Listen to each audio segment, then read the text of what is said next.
So, hi guys, good morning. Ayan, nakatulog tayo ng 5 a.m. Nagising ako ng 9 a.m. And then, ayun, naglalaba tayo dahil kailangan natin maglaba. And then, hindi ko alam kung may nagla-live ata ngayon na hindi ako makasupport guys. Pero mamaya magla-live ako ng hapon kasi nga kailangan natin yung live na yan. Kailangan natin. So, pawis na pawis yan kasi nga naglalaba tayo. Yun. So, ayan. Yan, ang asong hindi sa amin. Pero andito na nakatira. Dito na nakatira yan, si Jaguar. Nana! Yung si Darna. Yung palagi nandito kasi, ano yun, nanghingi ng pagkain talaga. Mga andun. Ano siya? Buntis na naman si Darna. Ayun. Darna! Ayan, si Darna guys. Ayan. Siya ang laging pumupunta dito nanghingi ng pagkain. At marami yan sila. Pupunta dito. Pero siya lang talaga ang pinapakain ko kasi wala yung may-ari niya lagi dito dito sa baba, nandun sa bundok lagi. So, at buntis siya, nakakawa naman yung, ang cute-cute, bibi, ay, na, dali. Diba? Ayan. Yan, buntis siya, guys. Buntis siya.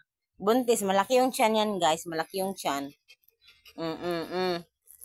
Yung manok, ganyan talaga yan siya guys. Ganon talaga yan siya. Makipag-shake hands. Ganon talaga yan siya. Ang kiat. Hindi na. Si Jaguar yan. Malaki na si Jaguar. So, why? Ayan. Yung mga ano ko guys, mga manok ko, ewan ko saan na sila. So, ganyan yung mukha natin. Wala akong agahan. Hindi pa ako kumakain. So, hindi pa ako kumakain kasi wala na naman akong ulam. Merong tuyo guys. Merong tuyo. Pero, alam mo yung tuyo. Yung sumasakit yung likod at tagiliran mo dahil sa tuyo. So, parang, naku po, nakakaano na yung tuyo, guys. Parang, kung may choice lang. Ay, Nana! Hindi na naman siya. Naghihintay na yan. Naghihintay lang talaga lagi yan ng pagkain. Takot yan sa kapatid ko, guys. Kasi yung kapatid ko parang monster ng mga aso yan.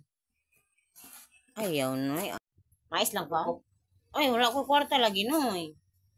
Wala naman kaming bigas. So, makukuha kami ngayon ng bigas na mais. Kasi yung palay, guys. Kuha ka, Neko. Si Papang? Wala ka dalang cellphone, oy.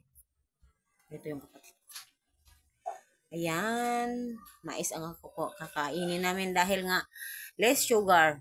So, bali, nakaubos na kami ng 25 sako na bigas last month and this month na palay. So, parang hindi siya maganda talaga. Kailangan namin ng mais. Kasi mas mura, mas less sugar. So, ayan. So, mamaya na. So, ayan lang tayo ngayon guys for today's vlog.